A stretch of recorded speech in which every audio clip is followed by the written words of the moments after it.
17. Reno. She took me into her living room, backed away from me, revolved, and asked me how I liked the new dress. I said I liked it.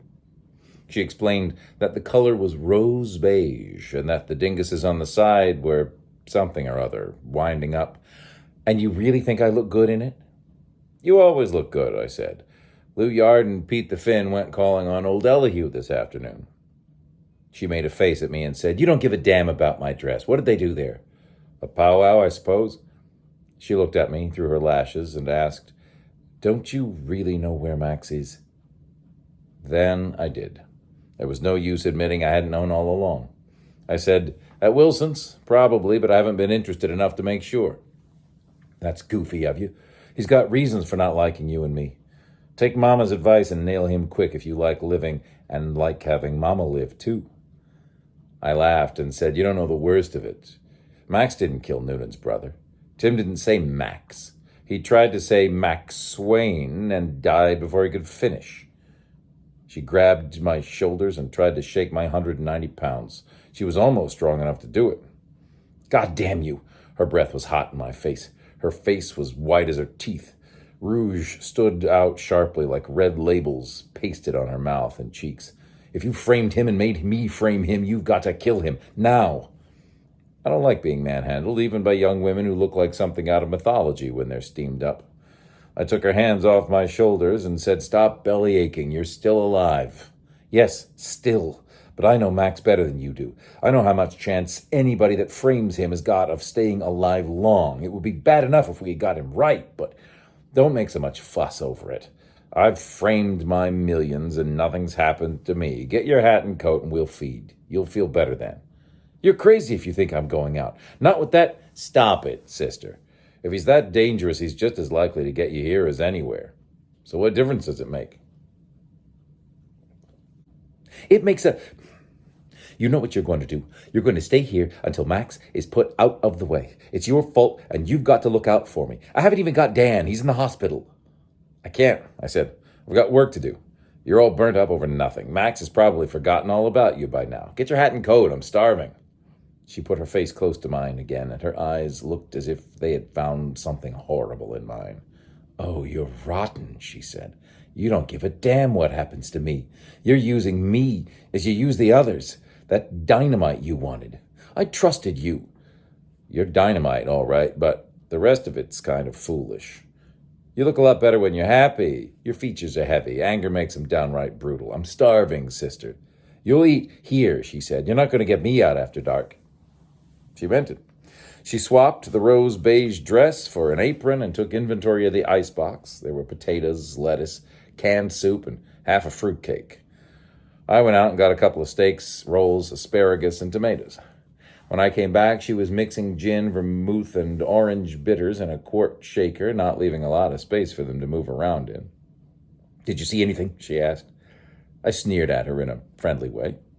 We carried the cocktails into the dining room and played bottoms up while the meal cooked. The drinks cheered her a lot. By the time we sat down to the food, she'd almost forgotten her fright. She wasn't a very good cook, but we ate as if she were. We put a couple of ginger ales in on top of the dinner. She decided she wanted to go places and do things.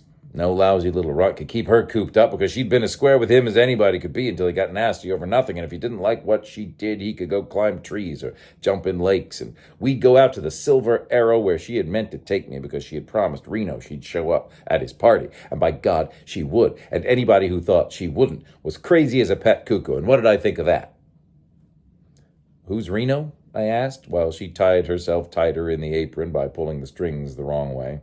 "Reno Starkey. You'll like him. He's a right guy. I promised him I'd show at his celebration, and that's just what I'll do." "What's he celebrating?" "What the hell's the matter with his lousy apron? He was sprung this afternoon." "Turn around, and I'll unwind you. What was he in for?" "Stand still." "Blowing a safe 6 or 7 months ago. Turlock's the jeweler. Reno, Put Collings, Blackie Whalen, Hank O'Mara, and a little lame guy called Step and a Half. They had plenty of cover, Lou Yard, but The Jewelers Association dicks tied the job to them last week, so Noonan had to go through the motions. It doesn't mean anything. They got out on bail at 5 o'clock this afternoon, and that's the last anybody will ever hear about it. Reno's used to it. He was already out on bail for 3 other capers. Suppose you mix another little drink while I'm inserting myself in the dress. The Silver Arrow was halfway between Personville and Mock Lake. It's not a bad dump, Dinah told me, as her little marmon carried us toward it. Polly DeVoto is a good scout, and anything she sells you is good, except maybe the bourbon. That always tastes a little bit like it had been drained off a corpse. You'll like her. You can get away with anything out here so long as you don't get noisy. She won't stand for noise. There it is. See the red and blue lights through the trees? We rode out of the woods into full view of the roadhouse, a very electric, lighted imitation castle set close to the road. What do you mean she won't stand for noise? I asked, listening to the chorus of pistols singing bang, bang, bang. Something up, the girl muttered, stopping the car. 2 men dragging a woman between them ran out of the roadhouse's front door, ran away into the darkness. A man sprinted out a side door, away. The guns sang on. I didn't see any flashes. Another man broke out and vanished around the back. A man leaned far out a front second-story window, a black gun in his hand. Dinah blew her breath out, sharply. From a hedge by the road, a flash of orange pointed briefly up at the man in the window. His gun flashed downward. He leaned farther out. No second flash came from the hedge. The man in the window put a leg over the sill, bent, hung by his hands, dropped. Our car jerked forward. Dinah's lower lip was between her teeth. The man who had dropped from the window was gathering himself up on hands and knees. Dinah put her face in front of mine and screamed, "Reno!" The man jumped up, his face to us. He made the road in 3 leaps as we got to him. Dinah had the little marmon wide open before Reno's feet were on the running board beside me. I wrapped my arms around him and damn near dislocated them, holding him on. He made it as tough as he could for me by leaning out to try for a shot at the guns that were tossing lead all around us. Then it was all over. We were out of range, sight, and sound of the Silver Arrow, speeding away from Personville. Reno turned around and did his own holding on. I took my arms in and found that all the joints still worked. Dinah was busy with the car. Reno said, "Thanks, kid. I needed pulling out." "That's all right," she told him. "So that's the kind of parties you throw?" "We had guests that wasn't invited. You know the Tanner Road?" "Yes." "Take it. It'll put us over to Mountain Boulevard. We can get back to town that way." The girl nodded, slowed up a little, and asked, "Who were the uninvited guests?" "Some plugs that don't know enough to leave me alone." "Do I know them?" she asked, too casually, as she turned the car into a narrower and rougher road. "Let it alone, kid," Reno said. "Better get as much out of the heap as it's got." She prodded another 15 miles an hour out of the marmon. She had plenty to do now, holding the car to the road, and Reno had plenty holding himself to the car. Neither of them made any more conversation until the road brought us into one that had more and better paving. Then he asked, "So you paid Whisper off?" "Mm-hmm. They're saying you turned rat on him." "They would. What do you think?" "Ditching him was all right, but throwing in with a dick and cracking the works to him is kind of sour. Damned sour, if you ask me." He looked at me while he said it. He was a man of 34 or 5, fairly tall, broad, and heavy without fat. His eyes were large, brown, dull, and set far apart in a long, slightly sallow horse face. It was a humorless face, stolid, but somehow not unpleasant. I looked at him and said nothing. The girl said, "If that's the way you feel about it, you can—" "Look out," Reno grunted. We had swung around a curve. A long black car was straight across the road ahead of us, a barricade. Bullets flew around us. Reno and I threw bullets around while the girl made a polo pony of the little marmon. She shoved it over to the left of the road, let the left wheels ride the bank high, crossed the road again with Reno's and my weight on the inside, got the right bank under the left wheels just as our side of the car began to lift in spite of our weight, slid us down in the road with our backs to the enemy, and took us out of the neighborhood by the time we had emptied our guns. A lot of people had done a lot of shooting, but so far as we could tell, nobody's bullets had hurt anybody. Reno, holding to the door with his elbows while he pushed another clip into his automatic, said, "Nice work, kid. You handled the bus like you meant it." Dinah asked, "Where now?" "Far away first. Just follow the road. We'll have to figure it out. Looks like they got the burg closed up on us. Keep your dog on it." We put 10 or 12 more miles between Personville and us. We passed a few cars, saw nothing to show we were being chased. A short bridge rumbled under us. Reno said, "Take a right turn at the top of the hill." We took it, into a dirt road that wound between trees down the side of a rock-ridged hill. 10 miles an hour was fast going here. After 5 minutes of creeping along, Reno ordered a halt. We heard nothing, saw nothing. During the half hour, we sat in darkness. Then Reno said, "There's an empty shack a mile down the way. We'll camp there, huh? There's no sense trying to crash the city line again tonight." Dinah said she would prefer anything to being shot at again. I said it was all right with me, though I would rather have tried to find some path back to the city. We followed the dirt track cautiously until our headlights settled on a small clapboard building that badly needed the paint it had never got. "Is this it?" Dinah asked Reno. "Uh-huh. Stay here till I look it over." He left us, appearing soon in the beam of our lights at the shack door. He fumbled with keys at the padlock, got it off, opened the door, and went in. Presently, he came to the door and called, "All right, come in and make yourselves to home." Dinah cut off the engine and got out of the car. "Is there a flashlight in the car?" I asked. She said yes, gave it to me, yawned. "My God, I'm tired. I hope there's something to drink in the hole." I told her I had a flask of scotch. The news cheered her up. The shack was a one-room affair that held an army cot covered with brown blankets, a deal table with a deck of cards and some gummy poker chips on it, a brown iron stove, 4 chairs, an oil lamp, dishes, pots, pans, and buckets, 3 shelves with canned food on them, a pile of firewood, and a wheelbarrow. Reno was lighting the lamp when we came in. He said, "Not so tough. I'll hide the heap and then we'll be all set till daylight."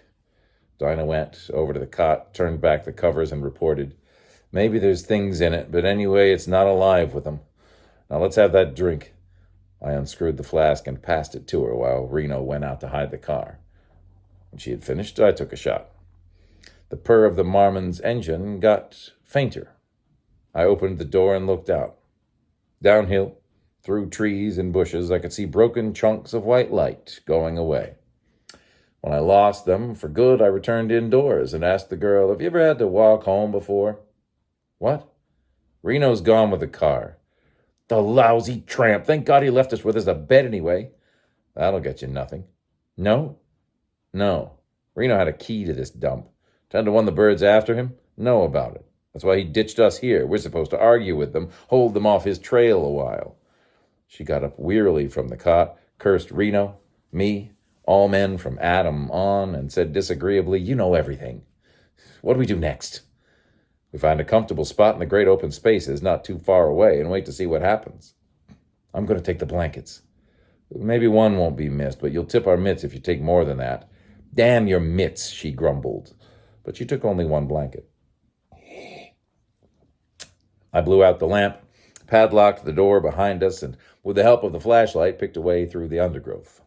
On the hillside above, we found a little hollow from which road and shack could be not too dimly seen through foliage thick enough to hide us unless we showed a light. I spread that blanket there, and we settled down.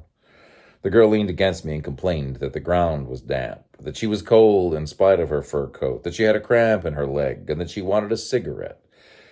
I gave her another drink from the flask. That bought me 10 minutes apiece. And she said, "I'm catching cold. By the time anybody comes, if they ever do, I'll be sneezing and coughing loud enough to be heard in the city." "Just once," I told her, "and you'll be all strangled. There's a mouse or something crawling under the blanket. Probably only a snake." "Are you married?" "Don't start that." "Then you are." "No." "I bet your wife's glad of it." I was trying to find a suitable comeback to that wisecrack when a distant light gleamed up the road. It disappeared as I shushed the girl. "What is it?" she asked. "A light. It's gone now. Our visitors have left their car and are finishing the trip afoot." A lot of time went by. The girl shivered with her cheek warm against mine. We heard footsteps, saw dark figures moving on the road and around the shack without being sure whether we did or didn't. A flashlight ended our doubt by putting a bright circle on the shack's door. A heavy voice said, "We'll let the broad come out." There was a half-minute of silence while they waited for a reply from indoors. Then the same heavy voice asked, "Coming?" And more silence. Gunfire, a familiar sound tonight, broke the silence. Something hammered boards. "Come on," I whispered to the girl. "We'll have a try at their car while they're making a racket." Let them alone, she said, pulling my arm down as I started up. I've had enough of it for one night. We're all right here. Come on, I insisted. She said I won't, and she wouldn't. And presently, while we argued, it was too late. The boys below had kicked in the door, found the hut empty, and were bellowing for their car. It came, took 8 men aboard, and followed Reno's track downhill. We might as well move in again, I said. It's not likely they'll be back this way tonight.